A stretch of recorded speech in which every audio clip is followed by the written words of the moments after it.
What you got?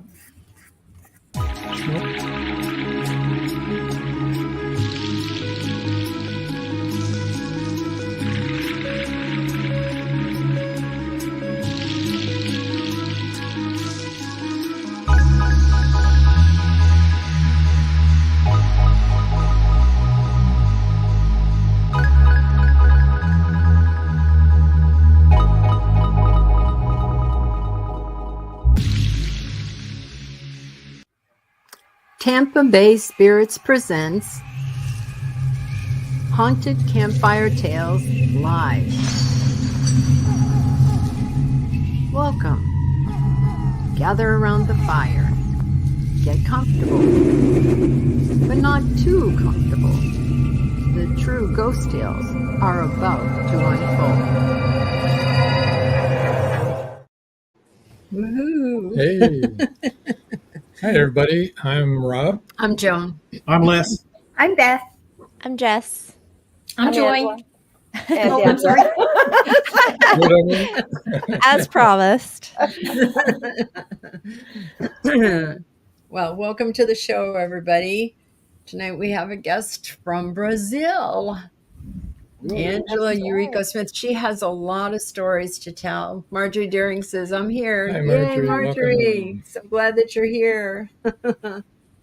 It's going to be fun because we've listened to a lot of these stories. Yes, It's exciting to be here with you guys because this is kind of like a real ghost hunting group, and I am like the ghost groupie. I love ghosts. I love ghost tours, anything to do with it. And so sitting with like a bunch of actual ghost hunters is very, very cool. So thanks for letting me be in your ghosty glow. We just came back from a very ghosty trip. We had an amazing time.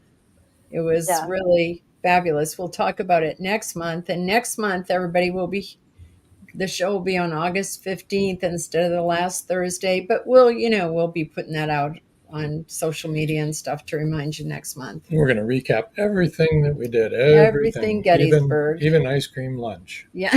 The highlight of this. Yeah, okay. I keep hearing about this ice cream lunch. It was really good. Yeah. George Dismuke says, I'm here anxious to meet the lady from Brazil. Prazer em te conhecer. I'm pleased to know you. And I don't know a lot of Portuguese, but I can reply with muito prazer, which is probably slightly incorrect, but I can't speak Portuguese either. It's close enough. The ghosts know what you're saying. I can do Spanish, but not Portuguese. It's like, to me, it's like a little blend between Italian and Spanish. The pronunciation and stuff. I have trouble with English, frankly. yeah. That's why I became a writer, because I can't speak it, so I have to write everything. There you go. Yeah. Well, when Angela was on our show, we were talking about a lot of things, and one of the things we were talking about was her background from Japan, and heritage-wise, not that you came from Japan. And we were talking about the caves that are very haunted, and she'd heard about them, and then we were like, oh, well, we're like-minded. We're like all about the paranormal. And then she told us she had a lot of experiences. So, and here in Florida too. Mm-hmm. Yeah, in Florida was where I really connected with it and kind of went over the fear part and into the ghosts are like people. They can be like people. They may be knocking things over and breaking everything, but it's like a confused person in a house. So it's not anything to fear, but to lead them on. And that's I actually can't even begin to tell you what year that was. But that was where I had been, I guess, haunted all my life, with different haunted houses and from our past. And my grandmother was haunted.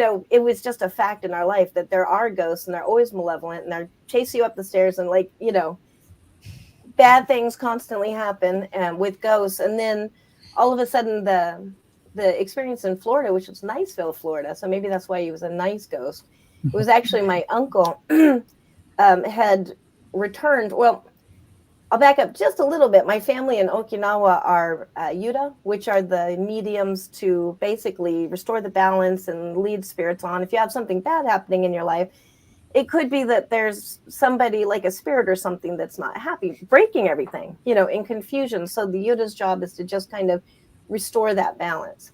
So, and then when I grew up, that's like, don't talk about it. It's of the devil, blah, blah, blah. The I don't want to say rhetoric, but rhetoric.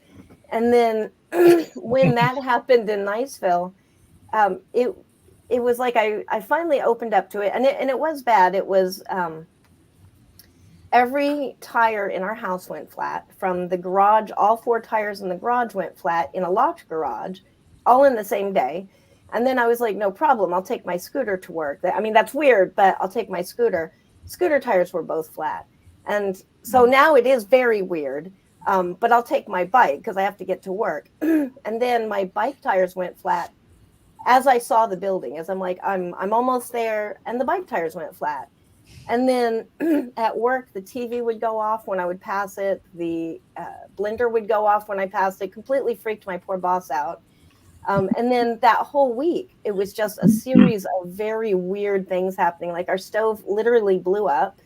I don't even know how it could happen. The guy who came over to fix it, and he just wound up throwing it away, was like, I've never even seen this. And I was sitting there. I had turned a burner on. There was a pot of water on it to heat up something. And all of a sudden the stove just went boom. And it wasn't a gas stove, it was an electric stove. And actually like kind of, you could almost hear something in the metal, like hitting from the inside, and the stove was dead. And then that happened to the microwave, heating up like popcorn or something. All of a sudden the microwave was like, boom, and it was dead. And it was about that point, that very expensive point, that I decided maybe there's something going on, because in the back of my mind, it kept being like this little thought of like, oh, this is your uncle. This is Uncle Shiggy. Uncle Shiggy is here and he's confused. But one part of me is going, no, this is all normal. I'm not, I refuse because I'll go to Satan. Satan will come and get me. I'm not going to look at this, And then after all the things are breaking and my boss is about to fire me because she's so freaked out, and, and I have no tires and I have no, I decided to just kind of like listen and think of what would a Yuta do? Like, what would my job be if this is in my family? And so I listened, and the guidance said to put a bowl of rice out on the front and some alcohol. I can't remember what it was, and a cigarette, because these are all things that he really liked. And so I put them out on the porch, and then I stood out on the porch and I called to him and I was like, Uncle Shiggy, out here, it's not that you can't be here, but you have other places you need to go. And we can't have you here like disrupting things so much. So it's a weird thing to say that I could feel him in the house, but I could feel him like moving around and like bumping into things. And he made his way out the front door, and I felt a presence pass, like a presence, like kind of pausing, taking in the cigarette smell and the alcohol and the rice. And I had special rice flakes on it that I think almost every Asian is like addicted to. It's like catnip for Asians. And so all of these nice things. And then he just, and then everything stopped. There was no more problems in the house. The tires were fine. Everything was fine after that. And it was that experience that kind of made me go, okay, maybe it's fear that's the enemy. Like maybe it's the fear that's wrong and it's unreasonable, because that didn't feel terrible.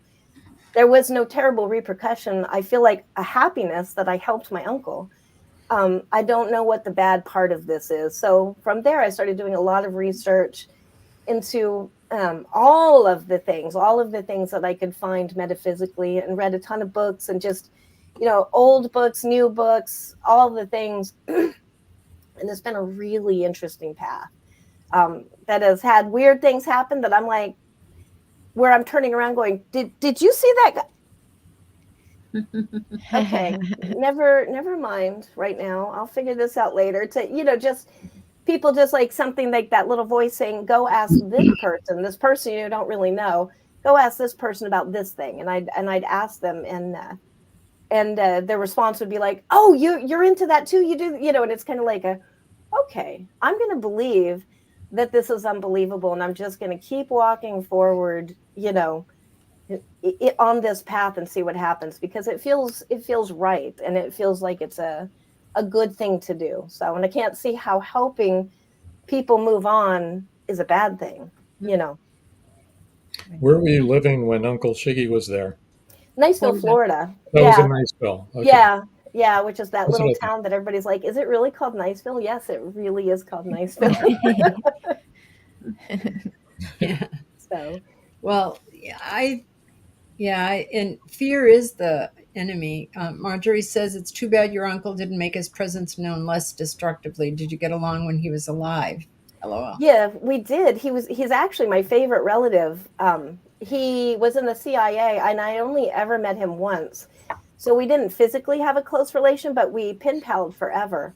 And when I was a kid, he had come to our house, and he was the only person my parents would ever let smoke in the house. Like, so I had this huge worship, hero thing for him as a kid, because he was CIA, and he got lost in Russia, and they declared him dead, and he made his way out of Russia. So, like, a super exciting guy. But we pen palled. His daughter passed away when I was 13, and her and I had been pen pals, and we were going to visit each other. And then Uncle Shiggy and I kind of resumed that, and just for my entire life, like, we had talked until he passed away, until he almost couldn't write anymore. So I would say we were close, but not physically. But yes, and I would send him presents. He lived in France for a long time, and I would send him spam, of all things, but that was by his request. So, Yeah.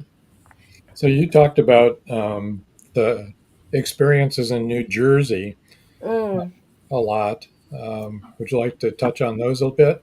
Oh, absolutely. This is, now that I'm not there, this is one of my favorite places to talk about, because it was so clearly, absolutely malevolently haunted.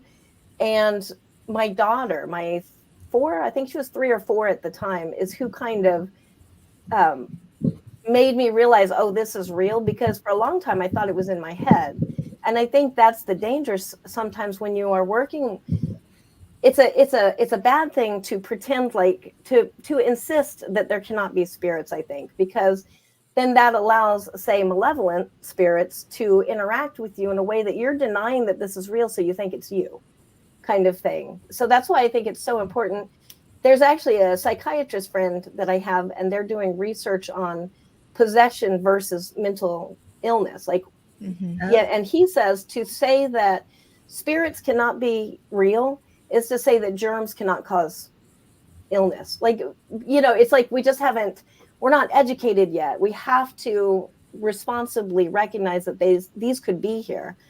And so in this house, this is probably one of the darkest times of my life, because I actually thought I was going insane, because I would hear voices, and it was me and my 3 children. It was a baby. The littlest one was probably not even a year old, and then a 3-year-old, and then a 6-year-old. I guess my daughter was 6 at the time.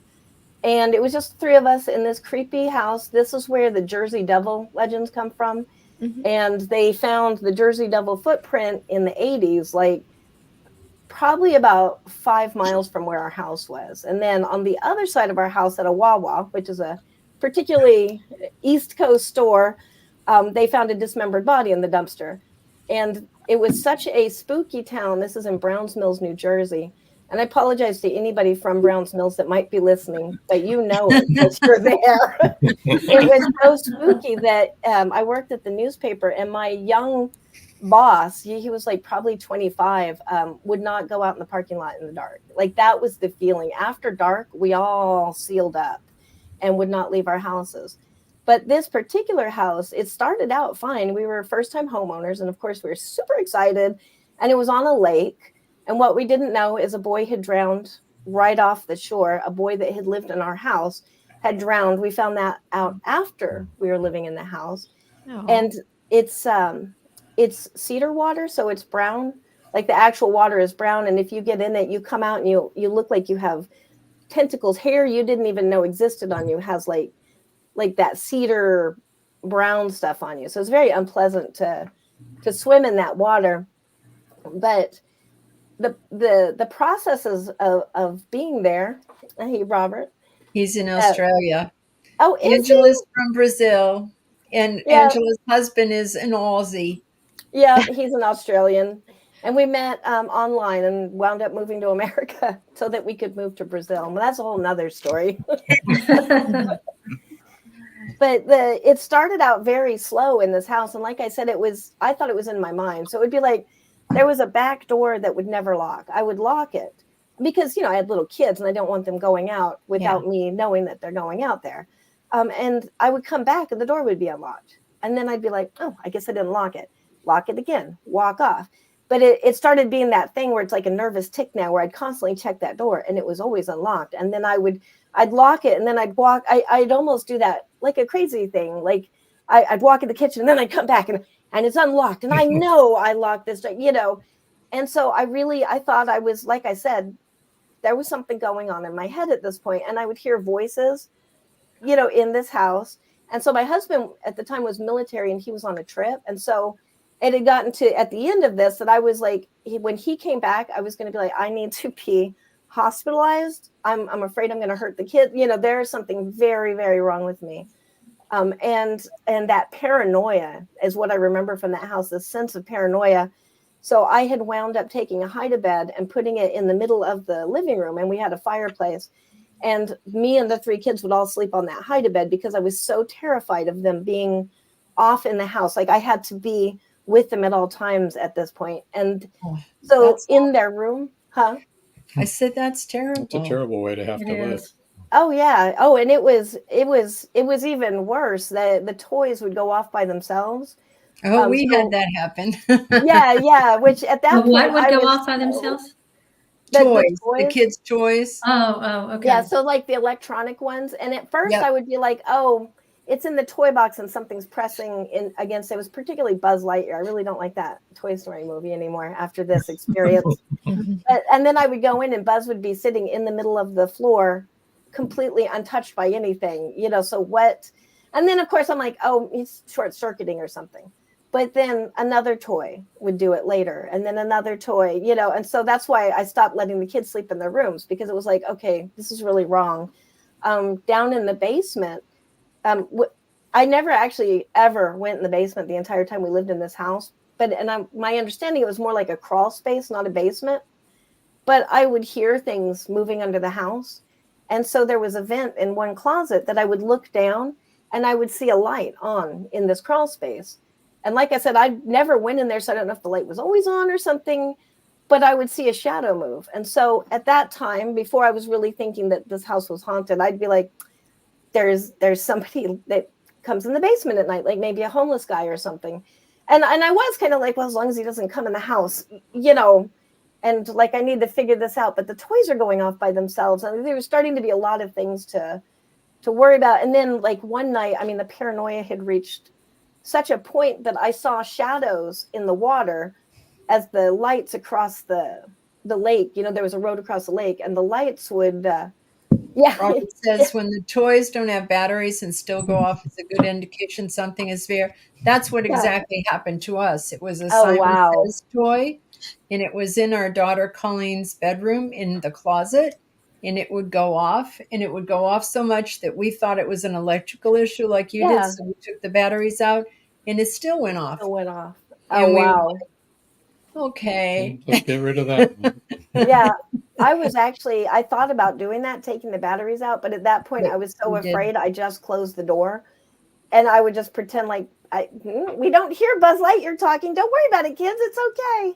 Maybe they were filming the movie. Yeah, really in there. Yeah, and the toys were all. Or the ghosts were reenacting the movie. The ghosts were reenacting the movie. Yeah, yeah. It was pretty scary. I don't want to get too far into this topic, but I can see where people will say they did violence because a voice told them to. That's kind of where this was getting to. And that started there. It was a great afternoon. The kids are occupied, which means it's a great afternoon. 2 kids were watching the television. I could see them right there. And I was in the kitchen and the baby was sleeping. And I was just chopping vegetables with my chef knife, like a normal knife. And then a voice in my head said, this is how it starts. And completely beautiful afternoon. Nothing spooky is happening. And I just kind of reacted like, what? and then it was like, this is how a mother kills her children. And yeah, and I'm like already like, whew, that was so terrifying, because it was like this, I'm hearing voices in my head that are telling me to go do, like, to me, that's kind of saying, go do this. Like, when does it stop? What is the protection? How do I protect my kids from me? The protector.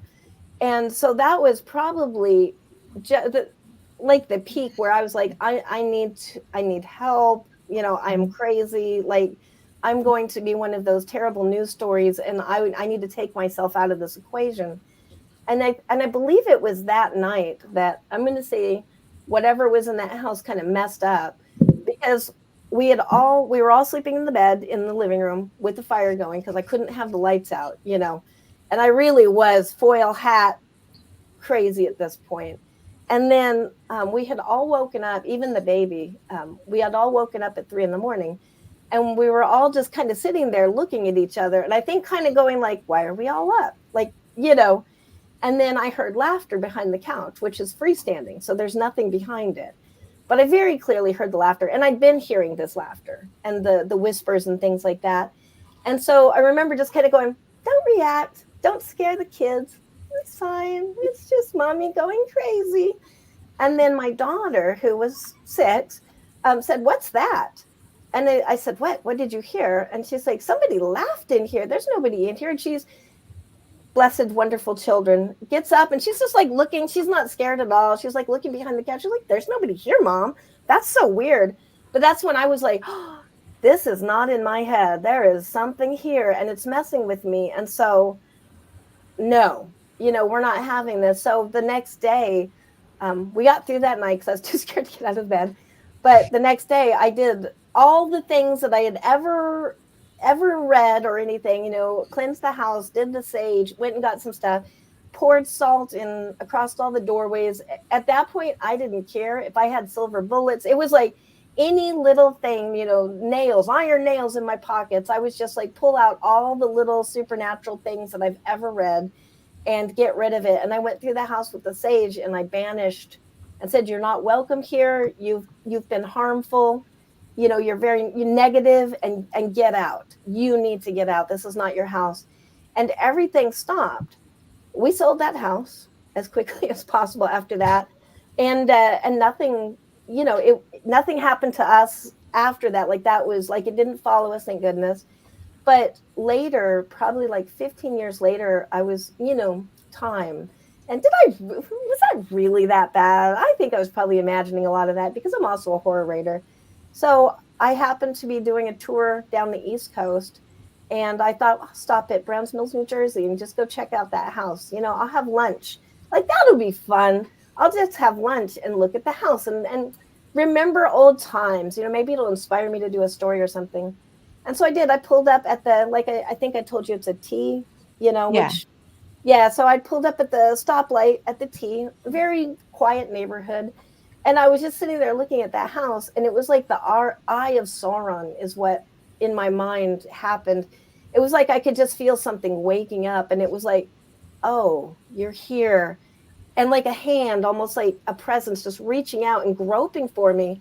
And I spilled my drink in the car, because it was like oh, hell no. And I peeled out of there, and I never went back. And I probably will never go back. Honestly, not alone, you know what I mean? Because there's some things, like, I'm all about the ghost hunting, and I'm all about, like, I've been on many of them, and I love it. But there's some things that I feel like that was something not to mess with for me, Don't blame you there. I just want to say to anybody listening that if anything happens in your house, that fear and anger and negative stuff really feeds those things. Mm-hmm. And you don't want to feed them, because really you don't have to be afraid. And No, and it's like pouring gas on a fire. It's exactly. And just the more fear that you feed them, the more power that you give them. And you don't want to give them power. And talk to somebody about it. Talk to somebody. Yeah.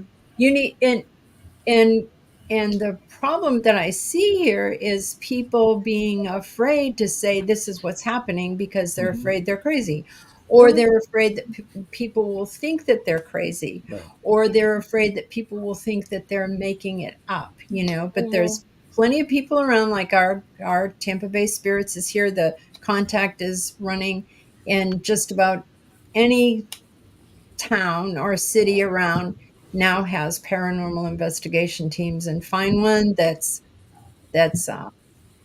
trustworthy and not all about the scare tactics, and Yeah. you all know what I'm talking about. And I was laughing because Robert said, "Do not feed the afterlife residents." that is a great way Yeah. of putting it, Robert. I And know that for sure, don't put your hand in the cage. we've had some weird entities in the different houses that we've lived in. We had one that used to water our plants when we were away, so we kept him. That was a nice one. Yeah. That was a didn't good have, didn't have to pay him. Didn't have to pay anyone to come in and take care of my plants. And Jess will tell you I have a lot of plants. And But he did whisper in your ear that time. Well, he did one time. Your name. He did. He said, "Joe," and I said, "Nope, Nope. no." Took me right back to Twilight Zone and that was the name of the woman too, was Joan, and all these dolls were, well. Anyway. Yeah, but the fear is the fuel. The fear is the fuel. Fear and anger, hatred, all that stuff. Everything negative that you can think of, and the positive just pushes it right took up. an innocent child to send you a lifeline. Yes. Yeah. Who wasn't afraid. She had no fear, and it didn't hurt her. Right. Yeah, and probably the entire experience would have been different if, like me now, it would just be like, instead of me automatically doubting myself, I would be like, no, I locked that door. Okay, something else is going on here. Let's think about it. And I need you to stop unlocking the door because my kids can get out. Right. Exactly. Just communicate. And so in some ways, I'm going to say, no, that's probably a malevolent force in there. So I don't want to go back and try to talk to him and reason with it, whatever it is. But when I think about like that area and our culture in general, that area was such a fearful area. There was so much Jersey Devil legends and, spooky dismembered bodies and ghosts. And so it was like the entire community is feeding that. Well, exactly. In that particular house, the child that drowned in the lake lived there. Yeah. So, who knows what's going on with that. My daughter almost drowned in the same lake. She, when it iced over, she went running across there. And it was the weirdest, strangest experience because two adults were standing there. It was me and the neighbor talking on the dock about the frozen lake. And of course, I'm not going to go out on the frozen lake or let my children play on the frozen lake. And I was holding her hand tightly because, you have to touch the young ones or they will just, they evaporate. So I was holding her hand, and then we both looked up, and her hand was in my hand, like I could feel it, and she was halfway across the lake. And that was another thing that happened in that house, and we had to coach her back, because I started running across the lake, and then, of course, I'm hearing the ice crack, which that's bad. I'm going to kill both of us. And so I did get her to come back, and she was like, no, I'm going to go see the island, because there was an island right offshore. But that was one of those things. It was like how two adults are standing here with her. I don't let them go, and then somehow, but it was just that terrible sensation of I'm holding her hand. I can feel it. And then I see her little red coat going across the ice, and she had gotten pretty far away, so, and then my son, there was the other son, I had a cake with one of those Tupperware containers. So it's definitely after the children, I feel like.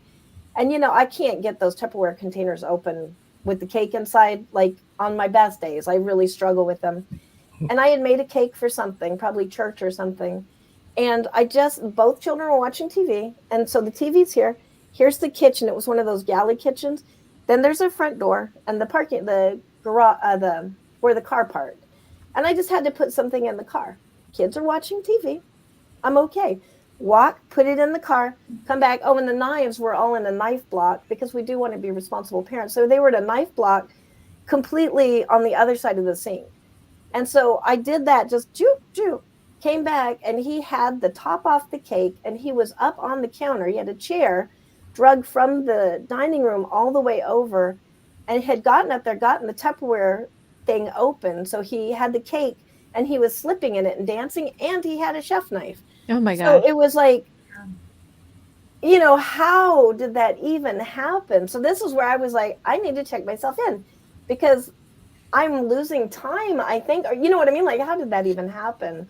Until, you know, until I realized somebody else could hear it too, and it was not in my head. So, you know, thank goodness for that. I tell my daughter this sometimes, like, yeah, you were the one that made mommy know she wasn't crazy.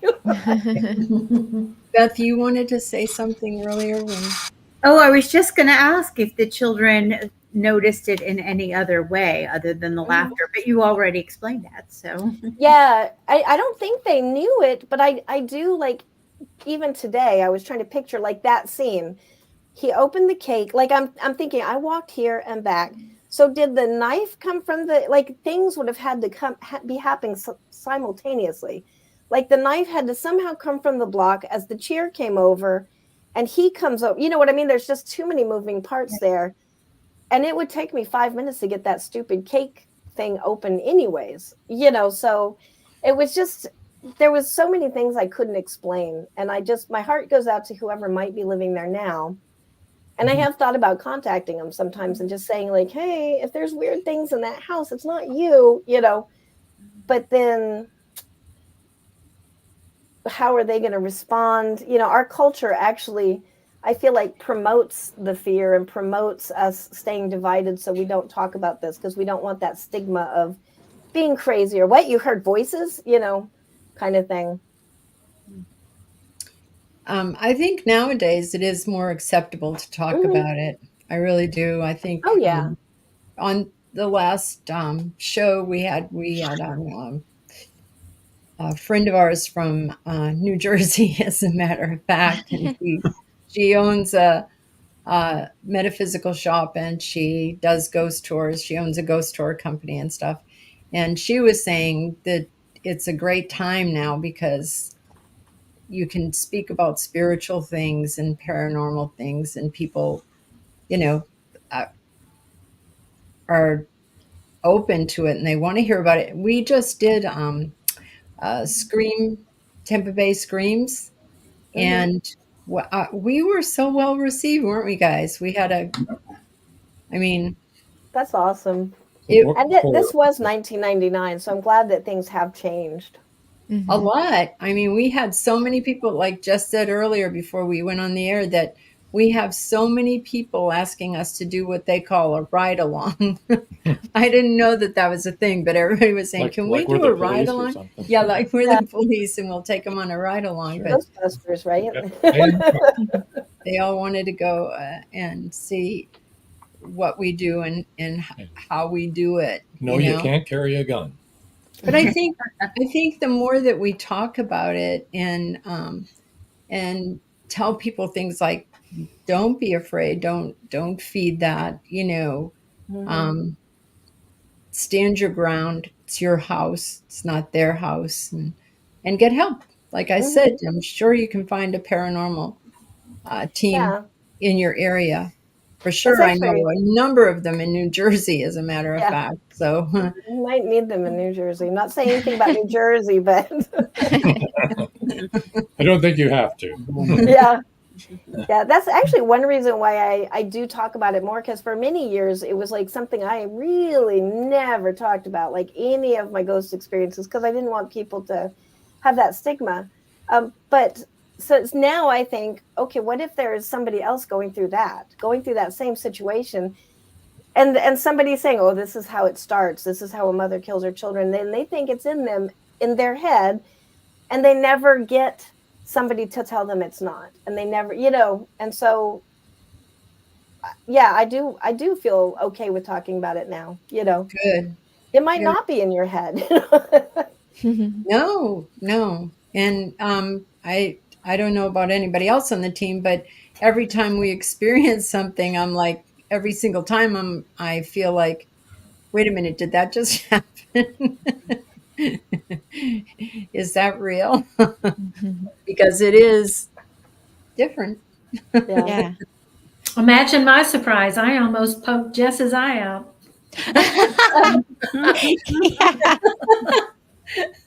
Yeah. Okay, now that you can't say that and not explain. I'm just saying. We can't wait for I don't want to like give anything away, but something happened because I was with him in Gettysburg. Something happened, and I screamed and threw my hand back, and Jess was down, and I almost put her eye out. I mean, I was so flabbergasted. I was kneeling on the ground, and we had an experience with a paranormal thing happened on command, an answer, and it was very funny. She didn't poke my eye out. I was fine, but I was kneeling like on the ground, like sitting on my knees on the floor, talking. We were asking questions, and we had a response, and she was like, "Oh my god!" like that, like and grabbing for me, like this is so cool. So It was the first actual investigation that Joy and Robin had gone on, and it was at the Jenny Wade House in Gettysburg. And I mean, it was the most activity I've ever seen, ever. At one time. We had stuff going on upstairs, we had stuff going downstairs. We had multiple things going on upstairs and downstairs, all over the place. And downstairs. And this is their first investigation, and we're like, don't expect it to be like this every time.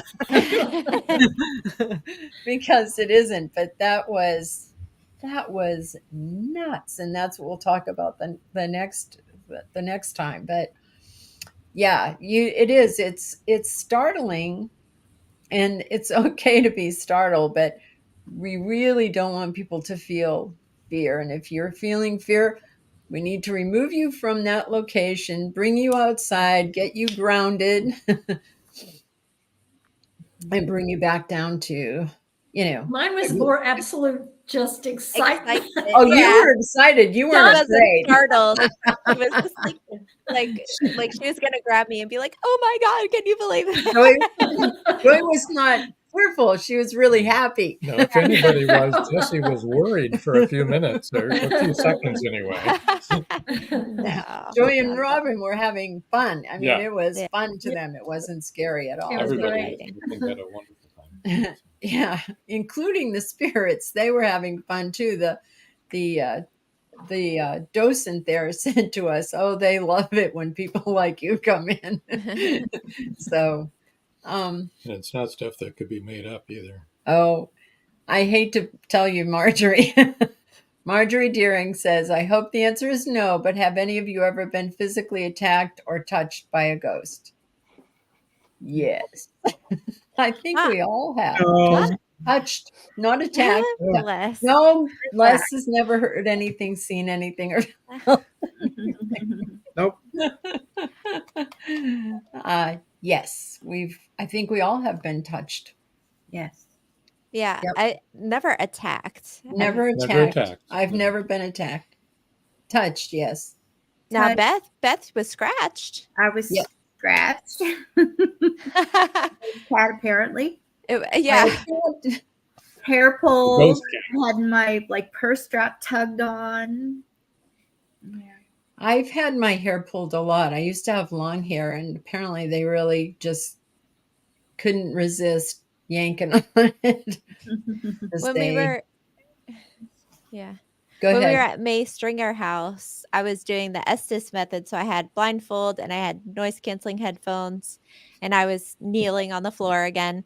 And I felt someone come up and it felt like I thought one of my teammates was trying to get my attention to say, okay, like we're done with this session. And it was like somebody had come up and went like this only on one side. They pushed the headphone into my ear. So it was like a pressure. And I lifted up my blindfold, and I took the headphone off, and everyone's no one's near me. No one was trying to get my attention. And so I had that happen, and I had a ghost. It felt like somebody flicking you, like, like going like that and flicking you with your finger. On You were my sitting on your jeans. bunk. Yeah. Yeah. I was sitting on a bunk in Fort Mifflin in Pennsylvania, and I had that experience, and it was the same situation where I stopped and I was looking, and it was a big room, but I was looking to see if there was condensation like that might have dropped or anything like that. A bug, like a beetle. It would have had to be a big bug, like, but there are big bugs. So I was looking around for like a beetle or I don't know, a pebble, anything. And there was nothing around. My pants weren't like, there wasn't like any moisture there or anything. So yeah, that was cool. Yeah, I've I had my pants flicked in a tunnel at Sloss Furnace. Furnace. That's I'd never have been able to say hard to that. say. Up in Sloss Alabama. furnaces in Yeah. Birmingham. Yeah, and What's with the pants it was the flicking? same thing. Yeah, I don't know, but it was the same thing. I thought, well, maybe it was moisture from the top of the ceiling, dripping down, and there was nothing there. Yeah, Adam Berry was there, and he had the same thing happen. Right. Len Dorman says, I got bruised and had my hat knocked off, but that is about as far as attacks go. Well, bruised isn't good. I wouldn't have liked that. I ask him to knock my hat off all the time, and nobody's done it yet. No, the docent, remember it, Jenny Wade said, Georgia doesn't like anyone to sit in that rocking chair. She'll push you out. And I said, oh, I want to get pushed out. And I sat right down. I didn't get pushed out, but everyone that sat there, she would make your back feel hot. Your back and your backside would feel hot. And we'd all touch each other's backs in the chair and everything would be cold. It was very, very strange the way that energy felt, wasn't it, guys? I mean, yeah, it was a spindle back chair too, so it's not like anybody could have electrocuted or anything. No, with the remote. No, yeah. No.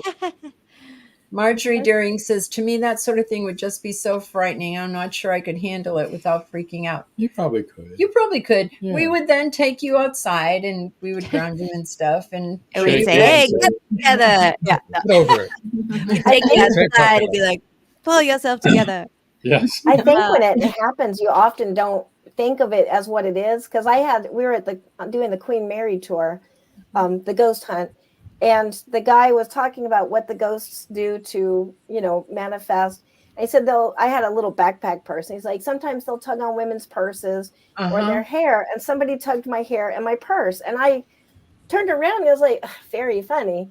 And the people behind me were pretty far away, where they would have really had to be fast to do that. But they were all kind of looking at me like, what? We're trying to listen, like no response. And so I didn't want to be like, I just had this happen, because the guy was still talking. So I turned back around. I was like, very funny people. And it happened again. And I turned around. I was like, it's not funny. And then it's like, it's clicking. They are way too far away to be doing this. You know what I mean? So it was like, but it wasn't a fear thing. It was come on, like very funny guys. And then it was a very active, the Queen Mary is a great place to do underneath the ship. There was so much activity. Yeah. Len Dorman says the spirit that knocked my hat off was Rono Rhodey, Al Capone's top bomb making guy, a killer in real life. Ugh. Wow. Oh. At least he didn't set off a bomb. I know. Or do anything worse. Right. Mm-hmm. But okay, so you've had some other experiences too, though. Do you want to? I kind of grew up with this, but like I said, when I was a kid, it was very much, pretend it's not there, don't talk about it because the devil will come and get you, very, very not helpful, I'll say, to deal with these kinds of things. Yeah. You really can't pretend it's not there when it's there. We'll just say that. So it kind of followed me through my life, but there was some like really intense experiences like that house, the Browns Mills house. And there was another house in Sweetwater, Tennessee that I stayed at. Well, I lived there for a while, and it was kind of the usual things. My grandmother would say she saw the maid at the other end of the hall. Like she would hear another vacuum, and then she would turn towards the noise, and she would see a black skirt disappearing. And so that was all like, oh, we live in a haunted house. Well, she was Southern, so. If the ghost is vacuuming, they can stay. Yeah, exactly, right? Yeah. Any There's a vacuuming toilet in ghosts here, are too. welcome. Along with the ghost that watered Dad and my plants in our Yeah. apartment in Miami. It's like, yeah, Watering vacuuming ghosts, ghosts, vacuuming. watering ghosts. Mowing We the all lawn can would use be a little nice. help. Having that happen. If I can get a toilet cleaning ghost, I'll be. Yeah, Thank yeah. you. Yeah, exactly. Like it was the helpful ghosts are awesome. But yeah, it was just so many weird things would happen there. Like my faithful dog, who I'd grown up with, and her name was Sweet Pea, and she would never do anything. One night, like just a weird thing, she started following me around, but like rigid, like very stiff-legged. She was walking strange. Her hair was all up, and she was growling at me. And so I was kind of like, Sweet Pea, what's going on? And I kept so I wound up. There was a room that had like 2 French doors on either side. So I wound up going through one because she was just following me in this stiff-legged, very strange walk. And so I went through and then closed the door, or she went through, and then as soon as I was like kind of out of her sight, I raced and then closed those French doors and then closed those French doors and then stayed in there. And she just went to the glass, laid down in front of it, and was just staring at me the whole time. And it was probably the light, but her eyes were glowing. And I know that's very Hollywood, but that's what I was seeing, and I'm sure it was the light and her eyes weren't actually glowing, but she was definitely not acting like herself. And then my grandparents came by and she was normal, like everything was fine. But the thing where we moved from that house, and I'm pretty sure we did almost like an overnight move, was from this one incident. My grandparents owned a bar, so they had plenty of liquor, and I was 13, and so just add that up. As soon as my grandmother would go visit the lady across the street, I would always go sample all the liquors in her cabinet, just a taste here and there. It's not like I was teetotaling it. And it was in this one little parlor room, and this house is ancient. It's one of those huge old Victorian houses. It's still there with the servant stairs, going down to the kitchen. This is the one in Tennessee? Yeah, Sweetwater, Okay. Tennessee. Yeah. And so on this day, I mean, there was like so many things. We would be here for 3 hours if I like related everything. But probably the most intense experience and where we wound up moving was there was and I will say they also had their things there. The people had like clothes and stuff there, and like jewelry and stuff from like way long time ago, like those I don't think I'm saying this right, daguerreotypes, those glass pictures. Daguerreotypes. Yeah, thank you. Yeah, so it was that ones. era. Yeah, it was that era of stuff that they had up there. And so I would, of course, as a naughty 13-year-old, would go up there and try all their clothes on, and I kept a few things, which later wound up being a mistake. But so that day, the day like that kind of caused us to move, my grandmother had gone across the street to talk to Mrs. Jacobs, as she did every Friday. And of course, I watched her go through the lead glass little frames, and then I was like, okay, I'm going to go get some liquor because I'm a grown-up girl. I walked into that room, and there was one of those old record players with the amber plastic case over the top. You guys probably remember those. Yeah. Mm-hmm. So I walked in the room, and then I heard tap on the top of it. And so I stopped because it was like, what is that? And then it tapped again. And I'm leaning forward, and I'm starting to have this kind of a scared feeling. But I'm leaning forward trying to see what is touching this record player top, because I can see through it. I can see the whole thing, and yet it's making this noise. And then it tapped again. And so I was actually like the horror movie. You're like, why are you going to the thing? Why are you moving forward? But that was me. I was moving forward kind of like, what is going on here? And then the chandelier started vibrating above me or to the side. And all the little things were like ting, ting, ting, ting, ting as they were hitting each other. And I looked up, and in my head, this was in my head, or maybe I was really hearing this, but it was like a storm, like just wind, like a whirring noise, and all the little things were jingling, and I could see like a heat wave, it looked like over the fire, that distortion of air. Yeah, so that was Oh, you like can see in the energy. yeah, Yeah. that was in the chandelier doing this, like making this happen. And so of course I was like, oh, and I was just frozen, like, what is going on here? I don't know. And then all of a sudden it just came at me. And so I freaked out and I ran out of the room, but I still don't know why I would have turned around. I think because I didn't really think that this was real. So I turned around after I ran in the hall, like I ran out of the room, stopped in the hall, turned around, and that heat wave was in the doorway, and it was just pulsating and moving. It was super obvious. And that wind noise was still there. And so I was just frozen again, looking at it, and it started coming at me again. And I freaked out and ran to the front porch and let the glass door slam behind me. And I remember kind of going, I should run away, but then it will catch me. It's not going to stop. I need to wait for my grandmother, don't look at it, but just like, I was just like frozen on the porch. And then it was like I could see behind me, but also I could see the house in front of me, and I could see the door behind me, and there was a woman's head looking at me through the door, and it was soaking wet, and the skin was very like bloated, and the cords were hanging out of her neck and like dripping on the ground, and the hair was like plastered to her face. And later I found out that's actually a yokai, which is a Japanese That's ghost. what I was gonna say. I was like, that sounds like Later, like literally last year, somebody was Wow. telling me about a yokai because I was doing a bunch of ACE research, and I was like, oh, I think I've seen one, in Tennessee of all places, Sweetwater, Tennessee. Yeah, that's wild. Yeah. So after that, I was like, I wonder if she was there for me. You know what I mean? Or was she in the house, or just that how something manifested because it was some kind of genetic attachment. Yeah, that was a long trip. Yeah. Like, where would she come from? Visit Tennessee. Yeah, Sweetwater, Tennessee, of all places. A Victorian mansion would be nice. Yeah. When my grandmother came home, she was like, why are you on the porch? And I guess I probably looked terrified.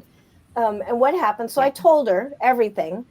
And so now, I mean, if she was still alive, I'd probably ask her, was there water on the floor or something? Like, why did you believe me? Because I remember that being my shock, is she believed me utterly, and we moved. Oh, she'd probably been seeing things all along anyway. Yeah, I knew about the maid, just but didn't talk to anybody about it. Later, and I don't. This was all before you made it to the liquor cabinet, right? Yeah, I never got to try those peach schnapps. Wanted to make that clear. I never even got there. And Dorman said a ghost that helped with utilities and the house payment or rent would be nice. Wouldn't it? Yeah, wouldn't that nice? It would be inviting those.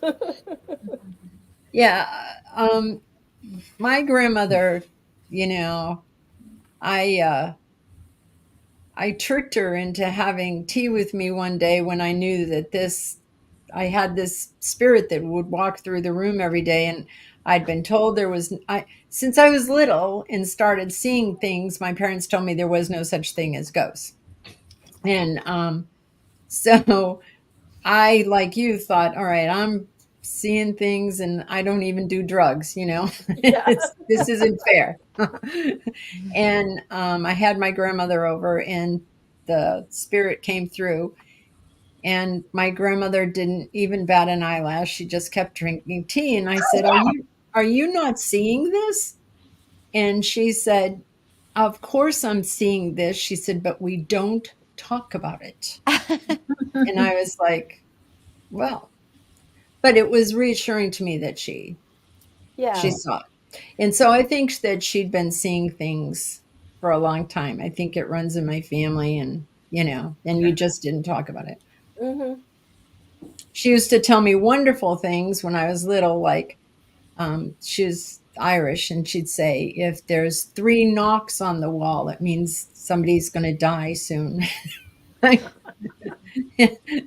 And through the years, I've had a lot of entities that knock on the wall, and every time I'm like, oh crap, nobody's ever died.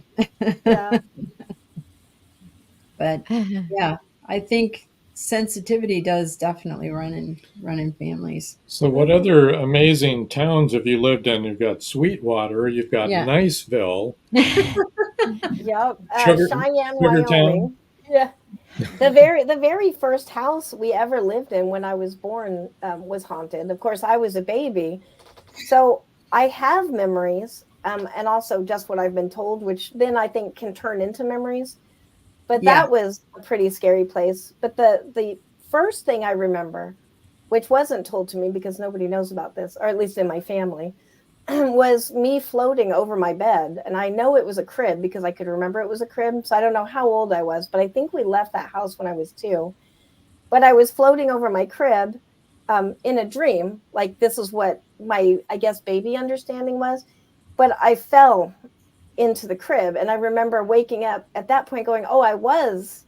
And I guess I was old enough to understand that maybe that wasn't right, but also not afraid or anything. And I just remember kind of standing up in the dark and looking at the wall, and there was these 2 horrific paintings. Why do we put these in kids' rooms? Of ballerinas, and they were painted so they looked like their legs were broken. I still remember that as a kid. Not intentionally, just bad art. But so but later Somewhere that an came artist into is play. crying. With those I thought it was good. about pictures, those were supposed to be artistic. It was abstract. Yeah, exactly. But in that house, the memory that I do have is looking at a basement door, and it was kicked open, and there's a TV table smashed on one side, and there's a series of locks, and they're all broken. Like everything is just kind of smashed. And my parents are very afraid, and my mom is holding me. And the story behind that's the only thing that I remember. But I intimately remember this house, including a game that I used to play with my dad and a ghost named Charlie that was really unfair. And I apologize to my dad for this.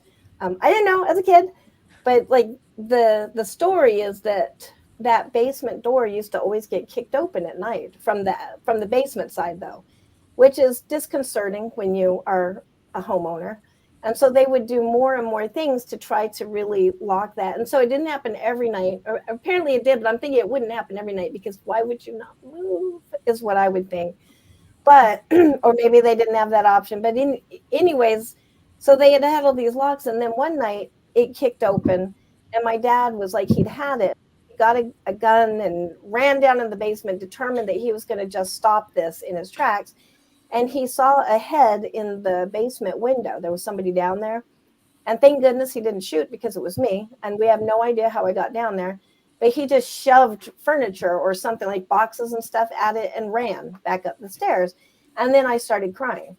And so then they, your child cries, you are going to go back. They flipped on the lights and everything. And I was somehow in the basement.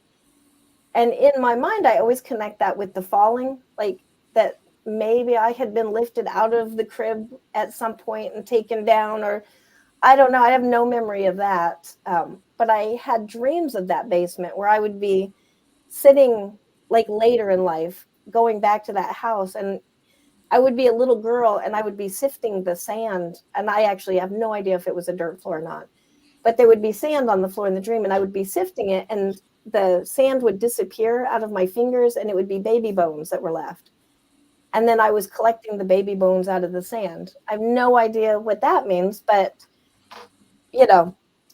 but then leaping forward on those paintings, my oldest daughter, was having issues in her house with hauntings. And we all have these.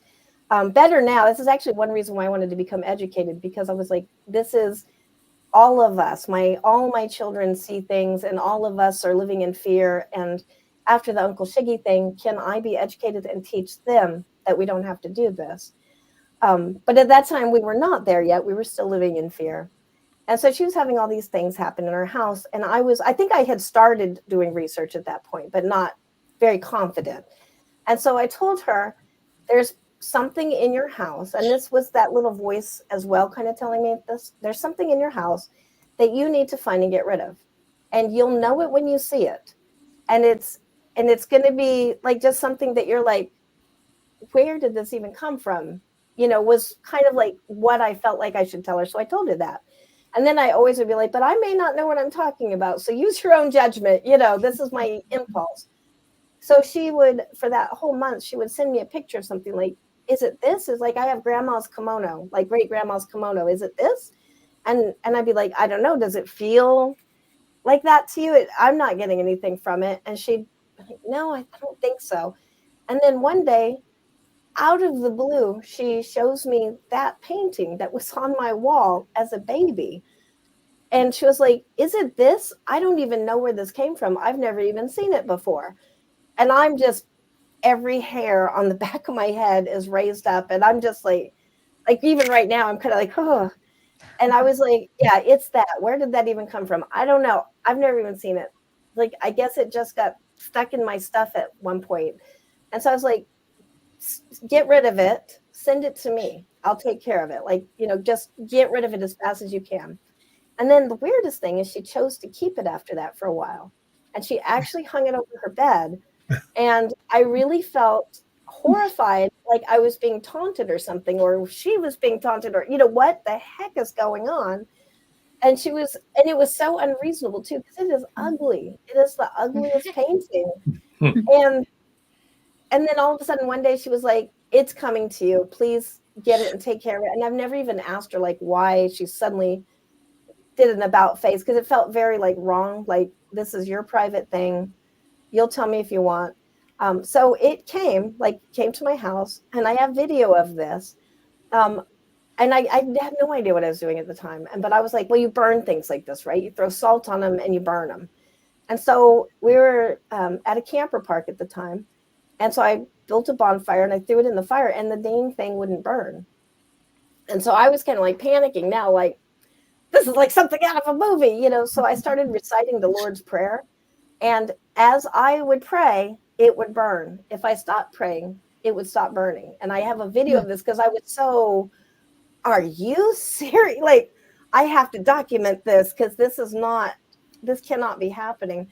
But yeah, and so I just stood there like a goofball in the park saying the Lord's Prayer, watching this ugly painting burn. But, and then I showed my husband afterwards. I was like, does it look like when I stop saying the words that it stops burning? He's like, he watched it. He's like, definitely. Like, it just, the frames freeze. They almost look like they're going to go out. And then you start praying and it, so those are some of the weird things that, I don't regret anything though. It's been like, now that I'm not afraid anymore, and my daughters and my sons are beginning to not be afraid. Like, we're all kind of moving forward with, yeah, this is just part of life, like spiders, they don't want to hurt us. They're, we're the big baddies here. We're always killing them, Yeah.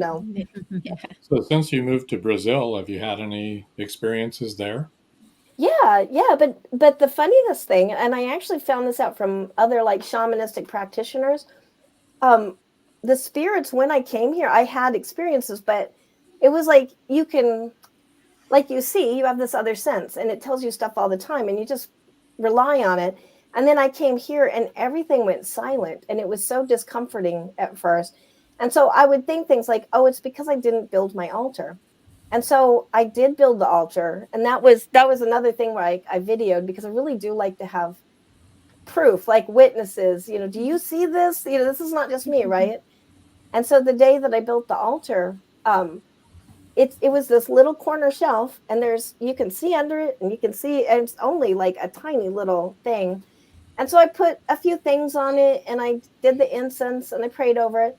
And then I turned, and looked somewhere else in the room or something. And I turned back, and there was this huge green frog, literally this big. Tree frog was crawling out of the altar.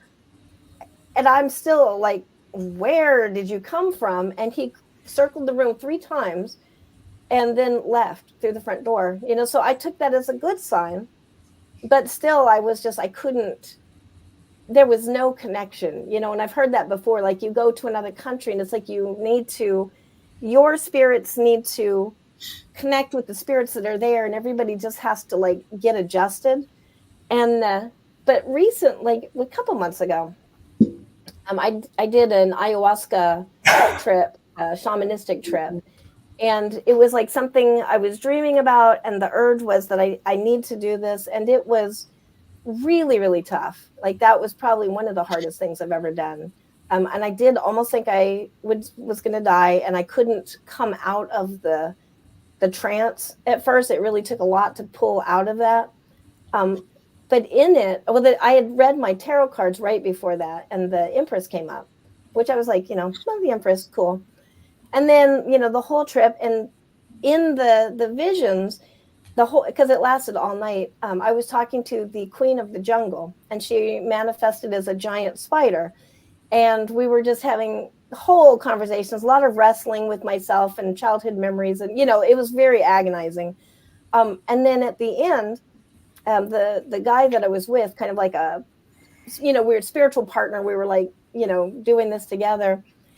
I was telling him about it, and he was like, well, that's like really like special that the Queen of the Jungle, with the spirit of the jungle, like we believe in her, like she's an entity here that we respect, that she would come to you. And I'm kind of thinking like, well, that's probably how my imagination manifested, blah, blah, blah. I'm like making explanations. And then he said that he had read his tarot cards before he did it, and they were this, da, da, da, da, da. And I said, oh yeah, I did too. And it was this and the Empress and this. And he said, you had the Empress? And I said, yeah. And he said, here in Brazil. And this is one person telling me this, so I don't know if this is just his belief, but he said, that is the Queen of the Jungle. Like the Empress here represents that spirit, the spirit that you connected with in your visions. And then after that, it was like, I'm fine. Everything is fine. I can hear again. I have that intuition back. So, but everything is different here. The spirits are different in the US. The moon was very important to me, like the energy of the moon. And I did a lot of things around that. And here in Brazil, it's like, doesn't matter what phase the moon is in. It just doesn't matter. And I was really struggling with that. Like, I think to me, that means I've gone deaf. I don't sense it anymore. Because I used to like know what phase the moon was in. And then recently, as it was a full moon, and I was kind of like, oh, it's so beautiful. Too bad I don't feel that connection anymore. It doesn't have any kind of relevance in my life other than being a beautiful celestial body. And then it was like that little voice said, it's not that the moon has lost any kind of power. It's that everything here is so powerful that it's equal. There is nothing more powerful than the next thing, and it was just kind of like I realized that is very true here. And that's the way the people, for the most part, live. It is very like everything is respectful. There's stray dogs. They're not even stray because they live amongst people and do their thing, and people in stores feed them, and they don't put them in shelter. You know what I mean? Unless they're hurt, there's places to put them. But everything just has this very respect of life here. And I think that's even with the spirits. They respect the spirits like very clearly. I'm not going to say every single person, but there's a big element of that. And I've had to ask to be a part of that. Instead of just expecting that I have studied some stuff. Let me come in here and tell you, no, it's not like that. It was, you have to be invited, and we may or may not connect with you, Do you think that's true for all of Brazil, or just the area that you're living in at this point? No, I think it's probably true for all of Brazil. When I first got here, because we came on a 2-week trip first, it was so like I would tear up all the time at just different random things, like the sun coming, because we're in a valley and there's mountains around us, and the sun coming over the mountain, and then the fog, and I've seen beautiful things. I have screensavers of exotic places, but it would be moving in a different way of like, this is alive, and the air is alive, and all the animals, they seem to have a cognizance that I didn't see in the United States and even Australia. I've lived in Australia. I've gone to Brazil. I lived in Canada. And I've never seen such a cognizance in insects, like everything is aware. I have a video because I take those videos of this massive spider. I was having just the toughest time. It was one of those nights where you're like wrestling with a bunch of stuff. And I'd gone to take a shower, and there was this massive spider the size of my hand in the shower. And while I champion spiders, I don't like cuddle with them, and I definitely don't want to shower with them. So I was kind of like doing my whole thing of like, well, I don't want to kill you, but like also because you're really scary and huge, and I think you might take the broom from me and smack me back. But also I just don't want to kill you. And so it wound up hiding behind the shampoo bottles. And so the video is, I was trying to video it behind the shampoo bottles to show like, look how big this is. And she crawled up to the top of the shampoo bottles and sees me and just is like, oh, she's still there. But like so intelligent and like very aware of me. And, and that's the way the living things act here, is like a very cognizant, oh, you're a human. I get you. Oh, you're not doing me any harm. Cool. Like you do you. I don't want to be in the jungle though. I'm like not really a nature person, so I'm going to interact. The shower is as close as I want nature to be. I'm not a jungle person either. Thanks. I'm not a spider in the shower either. Yeah. One of us wouldn't be there anymore. Yeah. No, I'm not a spider anywhere in my vicinity. Yeah. I didn't want it to get out in the bedroom because that was the bathroom that connects to our bedroom. So my husband woke up that morning and there's a sign that says like, giant, massive spider in bathroom, not even kidding. And I had closed the door and put like a towel under it. So, I don't know if it's going to get out. And I'd left the bathroom window open, kind of hoping like it'll go out, but I didn't want him to like go in and use the bathroom and, freak out. Surprised. Yeah. So he has a video where he's like, oh, my wife says there's a massive spider in here. Like, let's, go find this giant, massive spider. And then he goes and he finds it. He's like, oh no, that is a very massive spider. So. At least that one didn't invite its friends in with it. Yeah. Well, for a while we were having them all the time because my son we had flooding and he was staying with us and his girlfriend, and they would leave this one window open. And I'm like, guys, that is the window that is next to the jungle. When the sun sets, you close the window because otherwise all the things want to come in, And so I think the third time of finding one of these ginormous spiders on the counter, he was like, oh, yes, we close the window at night. Scary. Yeah. I think spiders are scary. I can meet ghosts all the time. Yeah. That's funny. Not spiders. Yeah. Well, that was really interesting. Yeah, hopefully I didn't talk too much. I get on a roll with ghost stuff and writing stuff, and I will just keep on talking. So I apologize if I went too much. No. Was it all very interesting? I'm surprised you're not on a psychiatrist's couch. Oh, I have been. I'll say I have been at times. Robert White's, who's from Australia, No. said we had a similar sized huntsman spider in the toilet in a rental house in Tullamore. I'm sorry if I butchered that name. New South Wales, hidden behind the door. First time it was found, good place for it. Yeah. behind the just toilet flush. Yeah. Yeah. So Robert knows as an terrifying. Australian, when my Australian husband says it was a big spider, it was Yeah, a big spider. See, we have a huntsman spider here, Robert, but it's not like venomous like the one there. Thank God.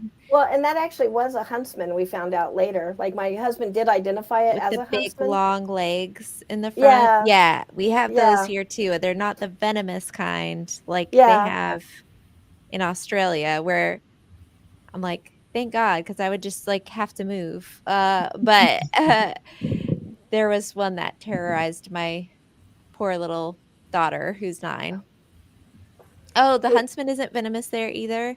Yeah, Robert says it's not venomous in Australia either. Must be a different one that there, but they're huge. Yeah, they're like the one that was on my daughter's pillow. It was on her pillow Oh, wow. when she went to go get in bed, and she has like a loft bed. And her cat had been, who's in here with me right now, um, had been like chittering at something, like that chirping thing that cats do when they're hunting. Yeah. And I heard her, but I thought she's a very talkative cat. So I thought she was just being mouthy. And I always listen to her now. I always, Probably wise. anytime Mimikyu is making noises, we all check what she's, paying attention to. But yeah, so my daughter got up in her bed to go lay down, and her cat was staring at her pillow, and it was like the size of like a salad plate, like just massive. Oh my gosh. Oh yeah. Not Yeah, that's kidding, not even not an exaggerating. exaggeration. Yeah, they can be that they're big. just so big. Yeah. Oh, awful. Yeah, I don't like those either. Yeah. Not a fan. Those are pretty, like, I think they don't really hurt you. Like, we've caught them No. and let them outside. But the redbacks in Australia, because I was super horrified of spiders, and I would panic, and then I wound up getting over my fear. And then I became obsessed with them, and maybe not the wisest thing, but so I had black widows as pets for a while. Oh I would my put them in a gosh. bottle and put the fly down in them, and they can't get out. They can't climb up glass on the inside. So when I went to Australia, I was like, oh, I'm not afraid of spiders. I'm going to catch a red widow, a redback. And the redbacks are so much more aggressive than the black widows or the brown widows of America. Oh my And gosh. so I went out there with my bottle. It was like a whiskey bottle or something. And I went in the shed and was totally confident with myself. I've done this a million times. I can do this. And I caught the spider, scooped it up in the bottle, and I shook it down and wandered very casually out. And what I didn't realize is redbacks can actually climb up the inside of the glass, and they're very aggressive. And so I wander out into the yard in the sunlight, and I look at my prize, and my prize is at the top of the bottle getting ready to like literally jump on me. And it looks really, I don't know, like spider face expressions, but it was very ticked off. And so I just kind of was like, and I shook it. She fell back in the bottle. I was like, okay, put the lid on. We respect the redback. We respect the spiders of Australia after this. They are not to fool with. Oh no. Venomous spiders are not good. Not good. Need to stay away from them. Our oldest daughter, when I was living in Mexico, and she was 2, and I walked in one day, and she was sitting in her bed, and she was holding a black widow. Oh, was wow. crawling around on her hand. And I freaked out. Yeah, understandably. And I went, that was the end of the black widow. I'm sorry.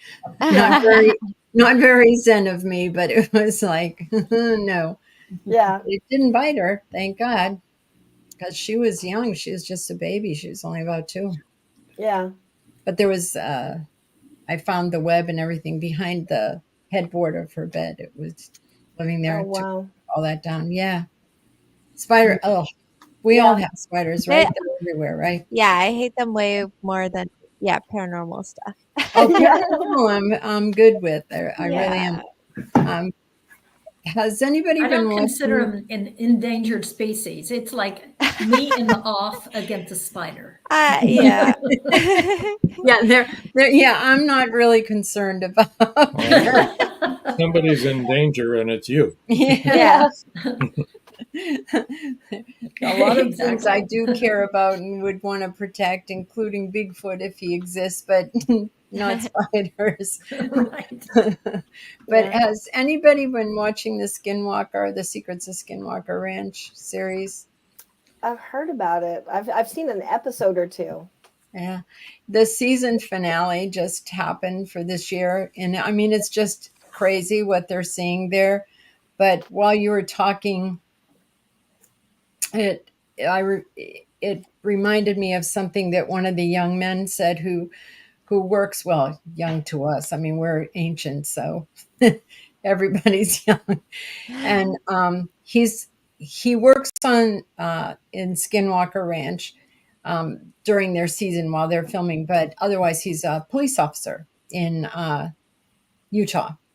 And I don't know what religion he was raised in, but since he's in Utah, I'm assuming Mormon. Yeah. And very nice young man. And he was saying at the end of this season, he said that all of the things that he's seen and experienced there were difficult for him because he had been very religious. And he found it very difficult to understand, and he didn't know what to make of it. But now, after I think they've been doing it for 5 years, after 5 years, he knows that there's something different going on. Not sure what it is. They're not sure what it is. And he said, but he's seen things that he can't explain, but he no longer feels conflicted. And I think for anybody that was raised in a religious way, I think that's one of the main things that comes in between your understanding these things and being okay with these things. And realizing that it is real and that it's not all in your head, or it isn't Satan, or that it's just something you don't understand yet. Yeah, that you don't know what it is yet, that we haven't explained yet exactly. And because I had this kind of problem, it really messed with my head about what I was seeing and hearing. What is that? And it's funny that you say that too, because I was actually raised Mormon. Oh, were you? Okay, so yeah. I think that's probably what he was. But I mean, he didn't speak. He's still a Mormon, and he didn't speak ill of his faith or anything like that. But he was just saying now he understands there is something else other than what he'd been told to believe. The interesting thing about, say, the Bible, because I've read it and I've studied it, and I've studied the Book of Mormon, and I'm not going to get on a religious rant at all because I don't do that. Good. But there's so many things that are supernatural that happen in the Bible, like a donkey speaking, and Solomon visits a witch, and yada yada yada, like so many things. And I don't understand why then somebody might say these things can't happen. Did they only happen back then? You know what I mean? Like, and then there's the whole thing of like, if you light a candle and you say a prayer and you ask God for something, that's okay. But if you practice a different religion and you light a candle, like, wait a minute, and this is a ritual. and you are expressing your desires to the universe or whatever, then that's bad, but it's the same thing. So I have many questions. I have many questions I keep to myself. I have also had people say like that astrology is stupid and can't mean anything and all this stuff, and I'm like, that be on the basis of, because that's not like religious people who are like, that's not a Bible thing or whatever. And I'm like, but like in the book of Revelations, they talk about like signs in the stars and how when this constellation moves into this one, this will be happening. I'm like, what were those three kings doing when they followed the stars? Thank you. If you believe in a God who you're saying that God created everything, why wouldn't it? And you are telling me that this is a God who cares for all the details in your life. Why would he not put thought into the time that you were born and make that meaningful or mean something in some way? Why is that dismissed so easily? Sorry, I won't go on a religious rant either, but I too have thought, that is interesting.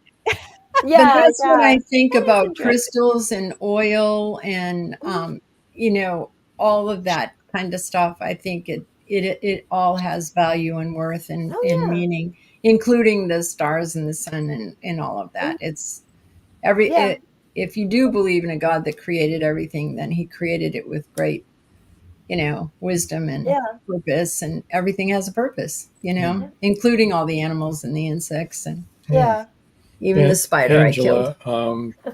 We're like going an hour and a half now. We don't have a whole lot of time left, but I would like you to talk a little bit. You shared a bunch of stuff about Okinawa and the Okinawa people and the caves and all that. Can you condense anything interesting out of all that? Well, I want to go there. That's on my list. My visa just got approved here in Brazil, so I can travel again. And then that's my next thing. We're setting our home base here, but then the next thing is to do a trip to Okinawa and live there for like 6 months and do research. One of the reasons because my family comes from there, and we were the Coyotas, and there's a Coyote house. We talked about this the last time we chatted. The Coyote house I've heard is the most haunted place on Okinawa, which is known for being haunted and active.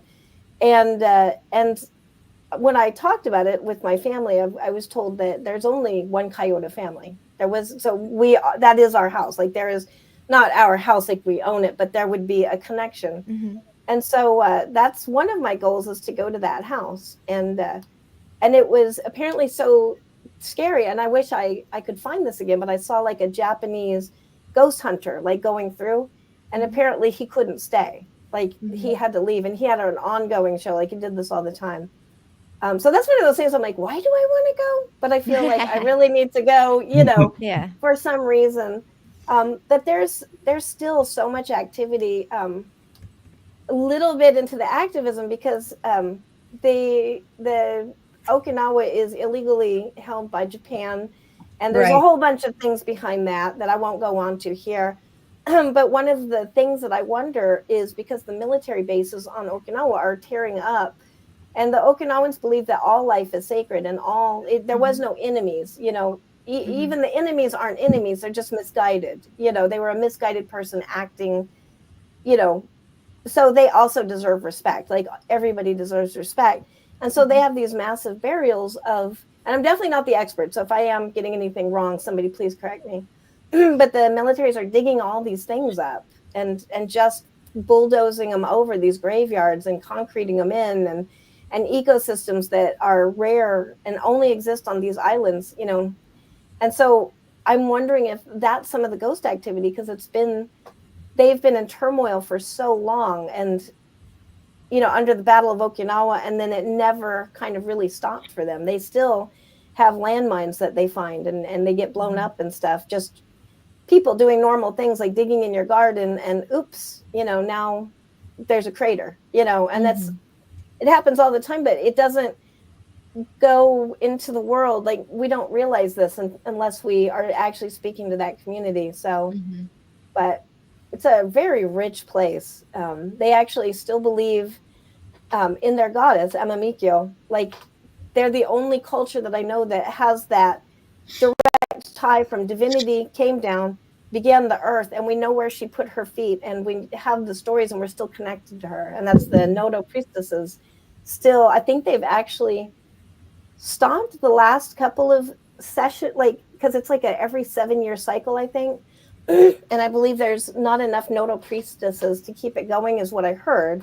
And the Uchinaguchi language is dying, so there's a lot of reason to document, and that's kind of the third and fourth generations now. I'm third generation, and so we're trying to grasp the little things that are left to us and preserve it, and just try to keep it for the future generations, because it is vanishing quickly, like that whole culture. And part of it was because of imperialism, and people saying, no, you can't have your own culture. It's illegal for you to tattoo the backs of your hands because we don't like it. So I am on that push to try to preserve that. So I'm writing books about that. It kind of became a pivotal life purpose, where before I was kind of just writing because I write, and then I started learning about all these things. And then that's pretty much what I'm writing now, is trying to preserve those stories and that culture, which is mine, but only 25%. I have a question, because you were talking about your grandmother in Tennessee. Now, was her heritage Japanese? No, she's the Southern grandma. Okay. So yeah, that's why we're in Tennessee. The other grandmother was in Oregon. Well, she was Hawaii, but then, when she passed away, she was Oregon.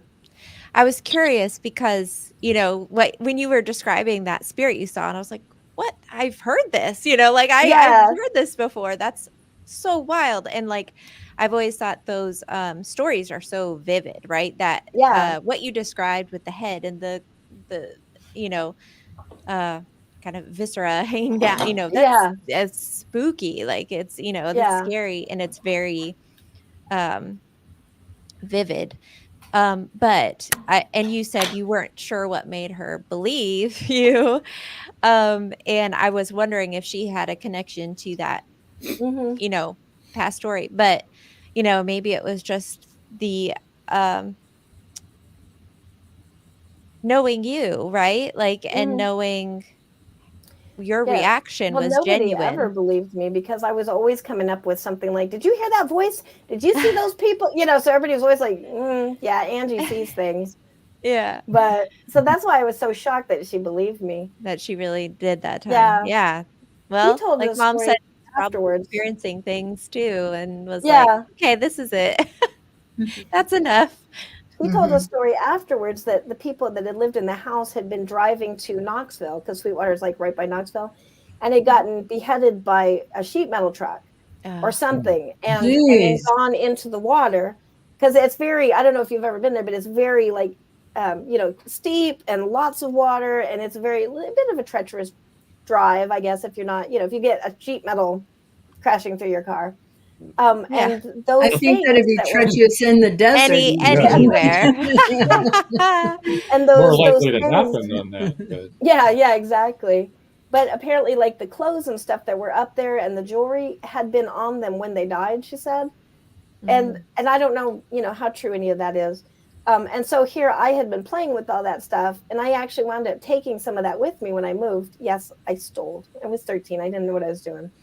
And that did follow us. There was things that followed us to that new house, and then it followed me back to my parents' house when I went back to my parents' house.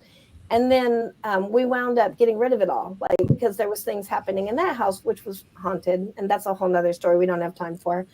But as we got rid of them, and then like that dissipated that whole, so I think it was just following me. But one of the things was, it's so weird because it was a tiny little pot, and maybe you guys know what this was. Tiny little pot about this big, so it couldn't have been like an urn for ashes, and it had a narrow little top, and it was some kind of metal or clay, but I never knew what it was. But it had a black widow spider on it, very unusual for this time, and for, it was just unusual anyways. And it had salamander handles, and then the spider was on each side. And I just remember as a kid thinking, well, the hourglass was on the back of it, so the spider was back, like that was a thing that stuck with me. But I loved that little vase, and I kept it with me for a long time, I mean, until we gave it until we got tired of being haunted and like gave all that stuff away. But yeah, so I wish I knew what that was, but it would have been the same time frame, I'd think. Cool. I never heard of anything like that.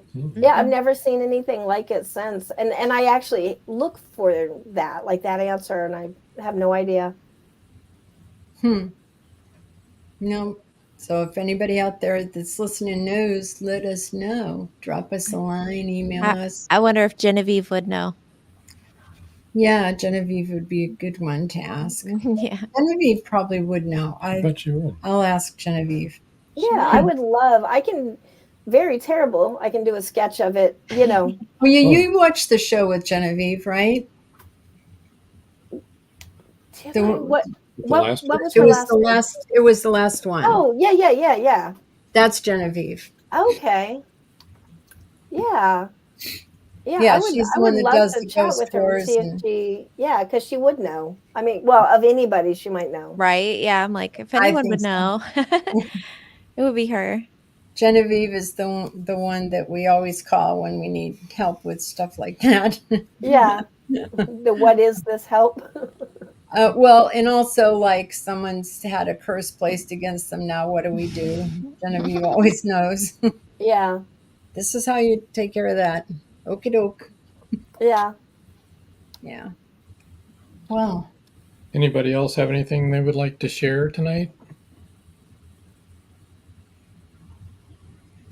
No, we're Yeah, we're quiet. You had some very fascinating things. Yeah. yes. Yeah. Great stories.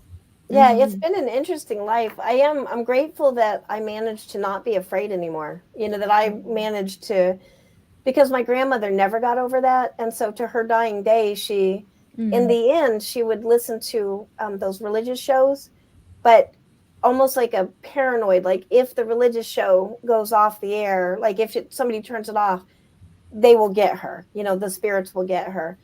And I don't want that fear in my life, and I don't think we need to have it, and she was an intelligent, wonderful woman. And then that fear just stunted her, and I saw it, in the different generations. My mom's still here, so I don't want to say she's stunted because she'll get mad at me. but I see that fear running through the family, and I hope that I can be the generation to be the hinge where it doesn't go forward, and we're better educated and accepting.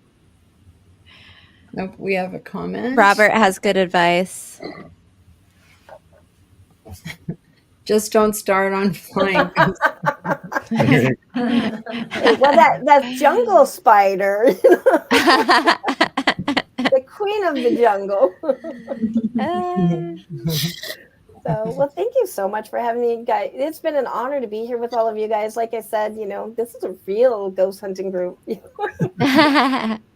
Yeah, thank you for sharing your stories. Yeah. Yeah, absolutely. I did just get my visa, so I might be down in the area going, hey, can I ride along with you guys?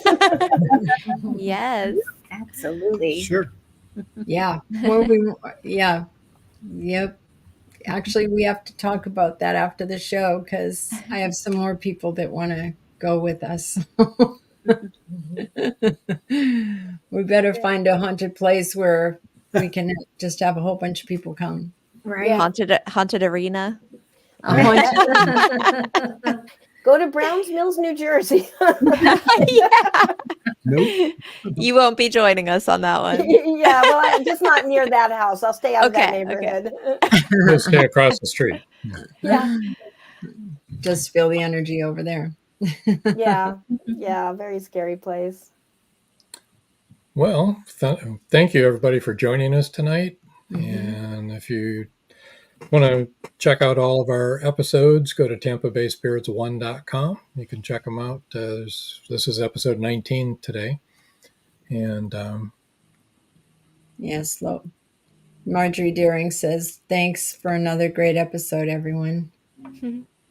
You're welcome. Yeah. Thanks for being in the audience. Yeah, thanks for joining.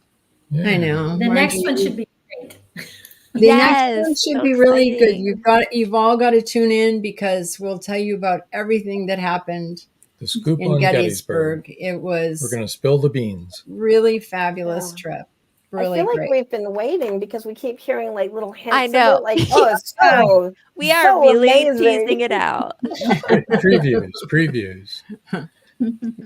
Yes. Our ice guest cream will be an marshmallows. actual apparition that we brought back. No, I'm just kidding. That would be fabulous. The Civil I War did that. soldier. Dad and I did that once. We Yeah. don't bring any more apparitions home anymore. No. But 6 months later, he finally left. Well, unless they water the plants and vacuum, we have established that. If they do chores, then There you go. All right, so join us on August 15th, and we're going to recap our Gettysburg experience. And then I guess until next time, That's all, folks. bye. Bye. Bye. Thank Good night. you. Good night.